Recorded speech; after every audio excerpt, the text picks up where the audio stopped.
사랑하는 영락교회 지체들에게 주 안에서 평화 인사를 전합니다. 오늘은 2024년 10월 1일 화요일입니다. 오늘의 묵상 본문은 이사야서 37장 1절로 20절까지의 말씀입니다.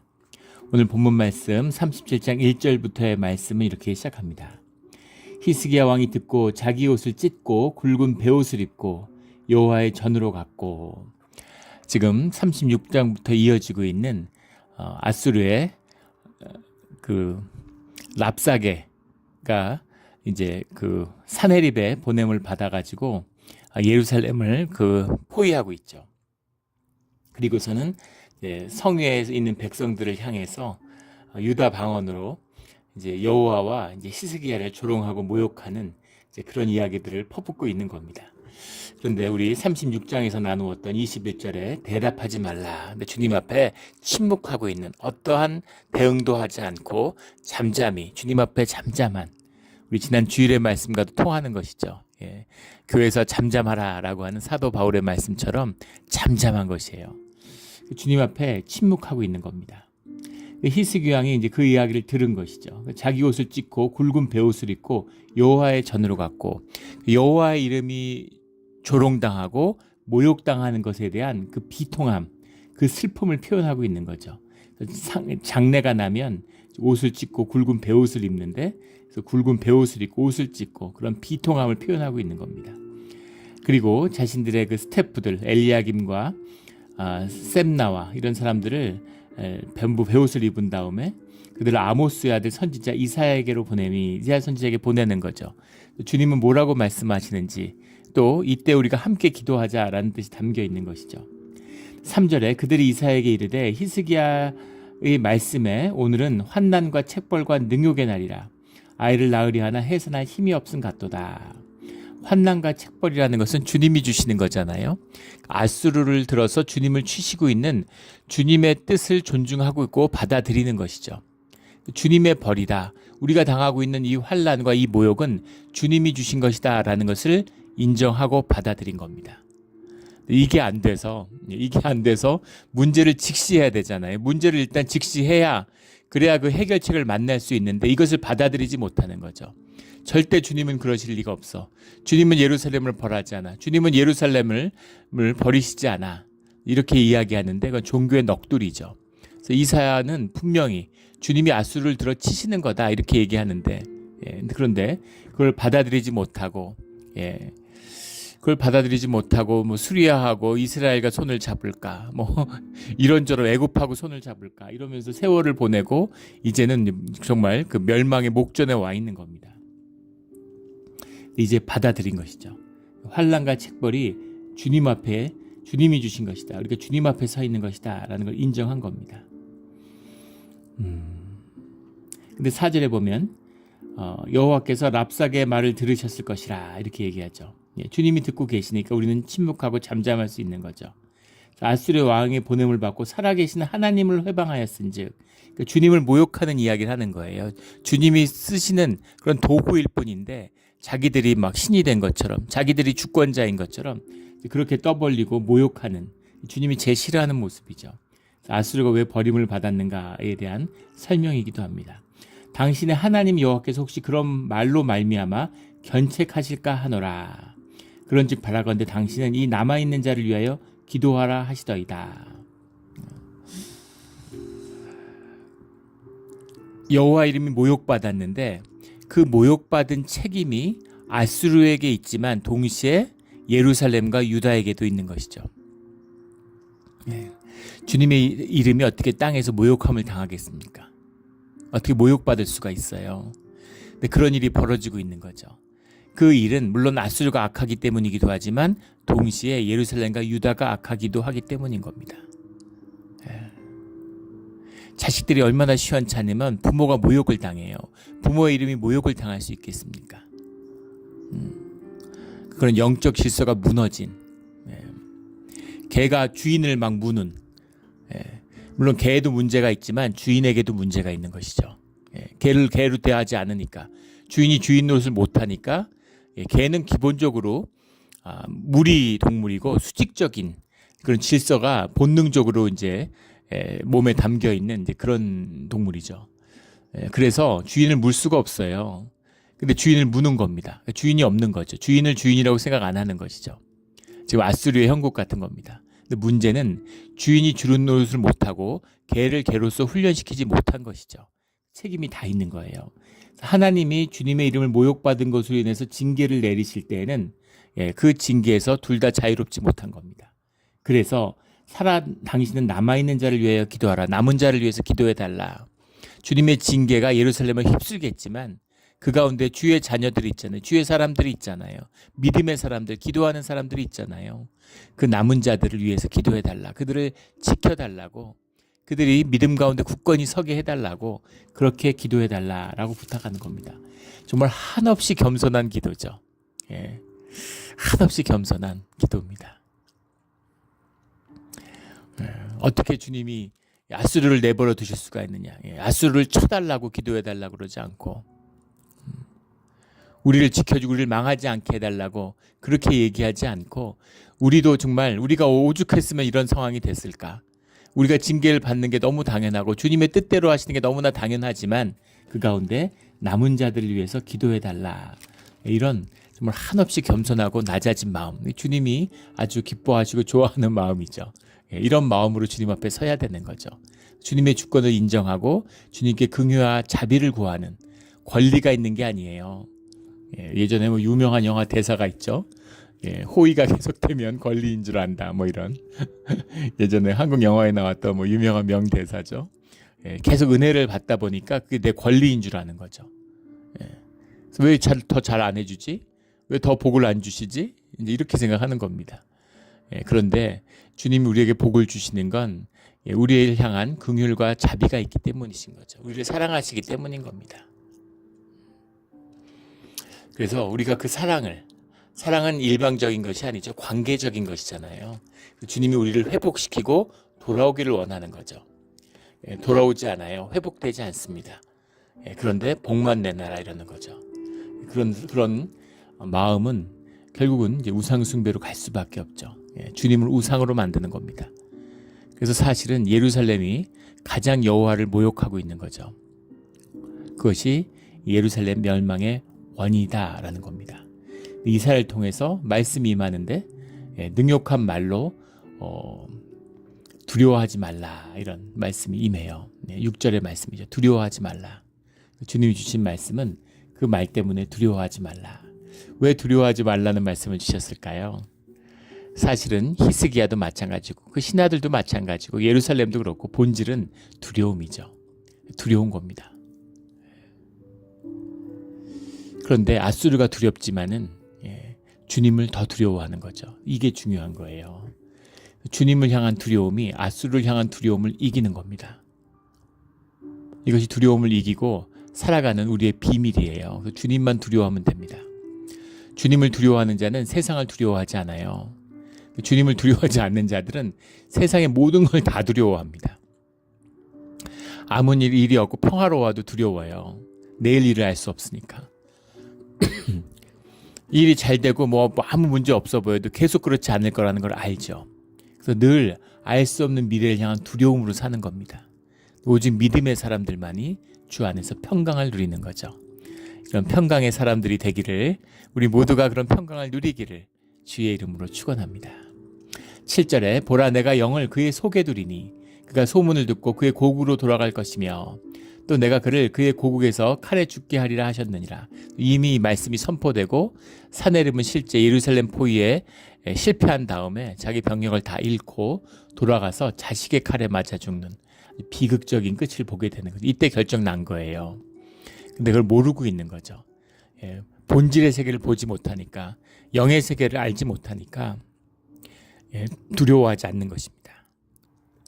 그런데 히스기야는, 믿음의 사람은 주님을 아니까, 주님이 보이지 않잖아요. 그런데 주님을 의식하고 주님을 알기 때문에 주님의 반응을 기다리는 거죠. 주님은 뭐라고 말씀하시는지를 듣고 있는 겁니다. 그래서 역사를 결정하는 그 섭리의 역사, 그 섭리의 역사는 주님 가운데, 주님의 뜻 가운데, 주님의 주권 가운데 이루어지는 것이다 라고 하는 분명한 인식이 있는 거죠. 그런 사람만이 이런 환란 앞에서, 이 억울함 앞에서, 이 모욕 앞에서 침묵할 수 있는 겁니다. 잠잠할 수 있는 거죠. 우리 주 앞에서 잠잠한, 또 주님 앞에서 잠잠해야지 주님께 일을 올려드려야 주님의 일이 시작되는 것이죠. 우리 주님 앞에서 잠잠할 수 있는 그런 우리 모두가 되기를 주의 이름으로 축원합니다. 8절에 아수르 왕이 라기스를 떠났다함을 듣고 랍사게가 돌아가다가 그 왕을 만나니 림나를 치고 있더라. 그때 아수르 왕이 구스 왕 다르하가의 일에 관하여 들은즉 사람들이 이르기를 그가 나와서 왕과 싸우려 한다 하는지라. 이 말을 듣고 사자들을 히스기야에게 보내며 이르되, 상당히 상황이 긴박하게 돌아가고 있는 거죠. 라기스라는 건 르호보암 왕 때 세워졌던 요새 도시죠. 근데 아직 함락되지 않고 있는 겁니다. 그리고 림나라고 하는 건 이제 우리가 레위의 그 도피성이죠. 그러니까 림나와 라기스도 아직 함락되지 않고 있는 거예요. 그 도피성이고 이제 식량들이 아마 비축돼 있으니까 아마 버티고 있는 것이겠죠. 그러니까 지금 사네립의 주력군은 림나를 치고 있고 라기스를 치고 있다가 림나로 이동했고, 그 다음에 이제 보낸 선발대는 이 예루살렘을 포위하고 있는 거죠. 마치 그 병자호란 생각해 보시면 되죠. 병자호란에 선발대가 먼저 왔어요. 그래서 남한산성이 함락될 때도 함락된 성이 없습니다. 그때도 평양성이나 의주성이 건재했어요. 의주에 있는 백마산성에서 임경업 장군이죠. 임경업 장군이 그 청나라군이 쳐들어올 것을 아주 견고하게 대비하고 군의 주력군이 그 의주에 집결해 있었는데 완전히 허를 찔린 거죠. 성을 공략할 줄 알고 성을 지키려고 성을 견고하게 해놨더니 성을 우회한 거예요. 성을 우회해가지고 평양성도 우회하고 겨울에 내려온 거죠. 기마병을 타고 강을 도하하는 게 어려우니까 강물이 얼어붙었을 때 이제 강물들을 위를 말을 타고 그냥 걷는 겁니다. 신속하게 내려오니까 완전 당황했죠. 허가 찔렸으니까. 그래서 원래는 컨틴전시 플랜이 있는 거죠.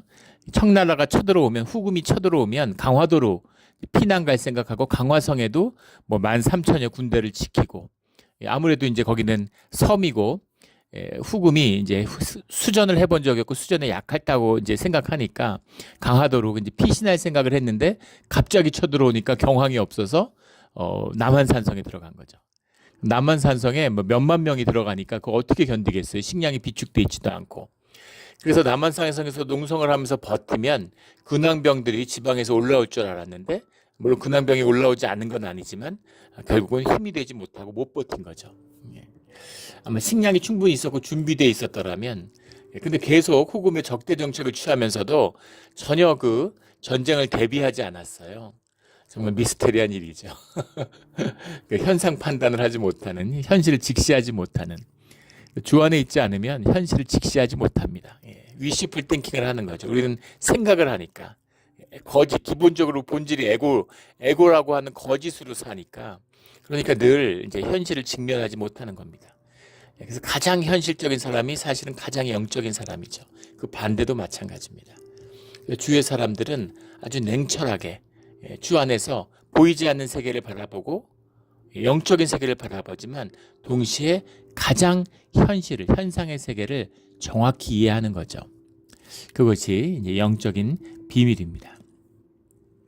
그런데 지금 그 후금의 선발대가 와서 남한산성을 포위했지만, 이제 그때는 이제 후금의 황제가 그 2대 황제 홍타이잖아요. 홍타이즈가 이제 오기를 기다리고 있는 거죠. 그런 형국과 비슷한 겁니다. 그런데 이제 문제는 뭐냐면 의주성이나 평양성을 두고 왔기 때문에 잘못하면 뒤에 적을 두고 있는 거잖아요. 그걸 꺼리는 거예요. 그런데 라기스보다 림나는 더 아래죠. 그 왜 림나로 내려왔을까? 지금 구스왕 다르하가 쳐들어온다라고 하는 얘기, 구스왕이라고 써 있는데 에티오피아라고, 구스는 에티오피아를 얘기하는데 정확히 얘기하면 상애굽이죠. 우리 16장 17장 그때 얘기할 때 그 당시에 그 세계 정세를 이야기하면서 애굽이 어떤 상황이었는지를 자세히 나눈 적이 있습니다. 뭐 기억하시는 분들도 있고 또 기억이 안 나시면 다시 찾아 들어보시면 되죠. 그때가 이제 5왕조가 무너지고 24왕조로 대체되는 시기죠. 상애굽이라고 하는 이제 에티오피아 지방에 있었던 다 애굽의 이제 영역이었던 거예요. 그 왕조가 밀고 내려와서 24왕조가 나일강의 하류에 있던 25왕조를 밀어낸 겁니다. 그 과정이 한 주전 750년부터 시작해서 한 715년까지 쭉 진행이 되죠. 그래서 700년, 지금 701년이잖아요. 그러니까 이 다르아 왕, 24왕조, 애굽을 통일한 24왕조의 3대 왕이죠. 이 다르아가 이제 애굽 왕이다. 구스 왕이라고 해서 에티오피아에서 쳐들어오는 게 아니라 애굽의 군대가 나오는 거죠. 애굽의 군대가 올라온다라는 얘기를 들으니까 그러니까 더 밑으로 군대를 끌어내렸다. 이렇게 이해할 수 있겠죠. 그러니까 너무 북쪽에 있으면 안 되잖아요. 그리고 다 기본적으로 지금 할 수 없이 성에 들어가서 안 나오니까 공성전을 하고 있지만 다 기병과 전차가 주력인 부대죠. 그러니까 기병과 전차가 힘을 발휘하려면 평지로 내려가야 되잖아요. 그리고 애굽도 전차와 기병의 부대죠. 근데 아수르도 세계 최강의 기병과 전차 부대를 갖고 있어요. 누구한테도 안 밀리는 거죠. 자신 있는 거죠. 그러니까 아마 이 애굽의 군대가 더 올라온다는 이야기가 첩보가 들어오니까 그러니까 더 군대를 밑으로 내렸겠죠. 평지로 나아가기 위해서. 이제 그렇게 이해할 수 있을 겁니다. 그래서 거기서 지금 이제 애굽을 의식하고 있는 거죠. 그런데 만약에 애굽이 전자로 들어와서 애굽과 싸우기 위해서 밑으로 내려가면 뒤에 림나, 라기스, 예루살렘 이런 도시들을 좀 적대적인 도시들을 배후에 두고 있는 거잖아요. 그러면 군대와 군대가 맞서지 못할지라도 보급 부대 18만 5천을 끌고 나왔는데 이게 상상할 수 없는 대규모입니다. 지금도 아마 지금 18만 5천 명을 파병한다고 한번 생각해 보세요. 그 군수 물자 이런 게 어마어마했겠죠. 근데 그런 것들 실어 나르는 보급 부대나 이런 것들이 공격받을 수 있겠죠. 그러니까 굉장히 아마 의식이 됐을 거예요. 그러니까 다시 한번 히스기 왕한테 보내가지고 다시 이제 위협을 하는 거죠. 그러니까 지금 군대가 예루살렘에 묶여 있을 수 없으니까 항복해 이러고 이제 협박을 하는 겁니다. 그래서 그 하나님이 예루살렘의 아수르 왕의 손에 넘어가지 아니하리 하는 말에 속지 말라. 지금 랍사게가 그 본진이 움직였다는 얘기를 들으니까 다시 이제 왕을 가서 만난 거죠. 그 왕이 가서 협박을 해서 빨리 항복시켜라. 그렇게 얘기를 하는 겁니다. 그래서 다시 한번 와서 이제 제2차적인 협박을 시작하는 거죠. 아수르 왕들이 모든 나라에 어떤 일을 행하였으며 그것을 어떻게 멸절시켰는지 내가 들었으리니 내가 구원을 받겠느냐. 그리고 다시 한번 하나님이 예루살렘 아수르 왕의 손에 넘어가지 아니라 하는 말에 속지 말라. 하나님한테 속지 말라. 여호와 하나님한테 속지 말아라. 이제 그런 이야기들을 하고 문서로서 왕에게 전달하는 거죠. 14절에 히스기야 그 사자들의 손에서 글을 받아보고 여호와의 전에 올라가서 그 글을 여호와 앞에 펴놓고 문서로 전달됐다는 건 공식적인 입장이 전달된 거죠. 굉장히 마음으로 두렵고 어려웠을 겁니다. 아수르에게 항복을 하면 목숨은 건지죠. 근데 저항을 하고 싸우다가 함락됐다. 이러면 다 죽는 겁니다. 죽는 정도가 아니라 정말 상상할 수 없는 그런 그 사륙과 어마어마한 고문과 정말 눈뜨고 입으로 담기도 험악한 그런 일들을 앞두고 있는 거예요. 그런데 말로 협박하는 거하고 이제 문서로 전달된 건 다른 거죠. 왕의 이름으로 문서로 전달된 것은 이제 공신력이 있고 신용이 있는 거죠. 말로 했는데 그런 뜻이 아니었는데 네가 잘못 들었겠지. 뭐 이렇게 얘기할 수 있잖아요. 그런데 문서로 전달해서 지금 히스기야도 이제 지금 산헤립도 이제 급한 거죠, 마음이. 그러니까 야 좋게 항복하면 너희들이 예루살렘에 살 수는 없지만 좋은 땅으로 보내줘서 잘 살게 해줄게. 이걸 문서로 왕이 이제 공인해 준 거죠. 약속이다. 너희들 안 죽이고 포도나무 밭이 있는 좋은 곳으로 옮겨서 예루살렘보다 더 좋은 땅으로 옮겨서 잘 살게 해줄게. 이제 그런 것을 문서로 전달받은 거죠. 근데 그가 그것을 받은 다음에 여호와의 전에 올라가서 그 글을 여호와 앞에 펴놓고, 이 말씀이 중요하죠. 그것을 주님이 정말 살아계신 주님이잖아요. 살아계신 것처럼 대하는 거죠. 왜 그럴까요? 살아계시니까. 그런데 이제까지 왜 그랬을까요? 마치 주님이 안 계시는 것처럼. 매일 주님한테 제사하는데 주님한테 얘기하지 않아요. 부모님이 있는데 부모님을 찾아가 보고 이야기하고 심지어 부모님이 나이가 들고 능력이 없어도 제가 이런 어려움을 당했는데 어떻게 할지 모르고 지금 고민하고 있다고. 그러면 그렇구나 이러고 기도도 해주고 또 이런 지혜도 나눠주고 이렇게 막 그게 가족이잖아요. 함께하는 관계고. 예. 그런데 부모님이 계시는데 절대로 찾아가지 않아요. 맨날 용돈만 보내고. 부모님 뭐 잘 해드리고 있잖아 이런 식으로. 같이 밥 먹지 않고 맨날 음식만 보내고. 한번 생각해 보십시오. 그런데 이 문서가 왔는데 이걸 가지고 주님 그 글을 여호와 앞에 펴놓고 주님이 거기 앉아 계셔가지고 주님한테 읽어보세요. 그게 아니죠. 성전에 들어가서 보이지 않는 주님 앞에 그 문서를 올려놓은 거예요. 그리고 주님 앞에 15절에 여호와께 기도하여 이르되 주님께 기도하는 것입니다. 왕이 국사의 가장 어려운 도전을 두고 성전에 가서 펴놓고 주님 이걸 한번 보십시오. 그렇게 펴놓지 않아도 주님이 다 아시고 보시겠죠. 그러나 주님 앞에 펴놓고 주님과 마주 앉아서 이야기하는 것처럼 주님 앞에 기도하는 거예요. 16절에 그룹 사이에 계신 이스라엘 하나님 만군의 여호와여 주는 천하 만국의 유일하신 하나님이시라. 주께서 천지를 만드셨나이다. 주님이 어떤 분이신지 주님을 주님으로 고백하는 거죠. 그 고백을 드리는 거예요. 이 관계의 기초잖아요. 주님을 주님으로 고백하고 사내립이 사람을 보내어 살아계신 하나님을 회방한 모든 말을 들으시옵소서. 주님께 여호와여 귀를 기울여 들으시옵소서. 여호와여 눈을 뜨고 보시옵소서. 주님 다 보고 듣고 계시겠죠. 근데 주님 한번 좀 봐주세요. 이럴 수가 있습니까? 이럴 수가 있습니까? 주님을 이렇게 모욕하는데 주님 가만히 계시겠습니까? 그렇게 하는 거죠. 20절에 우리 하나님 여호와여 이제 우리를 그의 손에서 구원하사 천하 만국이 주만이 여호와이신 줄을 알게 하옵소서. 주님의 영광을 구하는 겁니다. 그러면 주님의 영광이 나타나죠. 주님의 영광이 뭐예요? 주님의 주님됨이, 주님의 본질의 세계에 주님의 역사하심이 이 현실 세계에 실제화되는 것, 현상 세계에 실제화되는 것, 이것이 영광이죠. 주님의 영광이 드러나는 겁니다. 주님의 영광을 구하는데 주의 자녀가 주님의 영광과 주님의 임재를 구하는데 이 주님이 원하시는 거잖아요. 그 주님이 원하시는 거를 구하는데 왜 내가 자식을 너무 보고 싶은데 시골에 사는데 아버지 좀 올라오셔야 될 것 같습니다. 어머니하고 같이 좀 올라오세요. 한번 이번에 꼭 바쁘실 때도 꼭 한번 올라오세요. 이번 주일에 주말에 그러면은 기뻐서 당연히 부모가 올라오죠. 만사를 제쳐놓고 자식을 보러 너무 보고 싶었는데 올라오죠. 그런 거죠. 그런 마음인 거죠. 그래서 주님이 예루살렘에 찾아오시는 거예요. 이 히스기야의 기도가, 이 이사야의 기도가, 남은 자들의 기도가 주님과 함께하는 새로운 길을 이 절체절명의 순간에 여는 것입니다. 반전이죠. 주님 안에 주님과 함께하는 자들에게는 반전이 있어요. 인생에 반전이 있어야 합니다. 신앙에 반전이 있어야 합니다. 이것이 침묵 가운데 만나는 하나님의 일이에요. 하나님의 임재입니다. 우리 참된 예배로 삶 가운데 반전을 만나는 그런 우리의 복된 인생이 되기를 예수 그리스도 이름으로 축원합니다. 아멘. 기도드리겠습니다.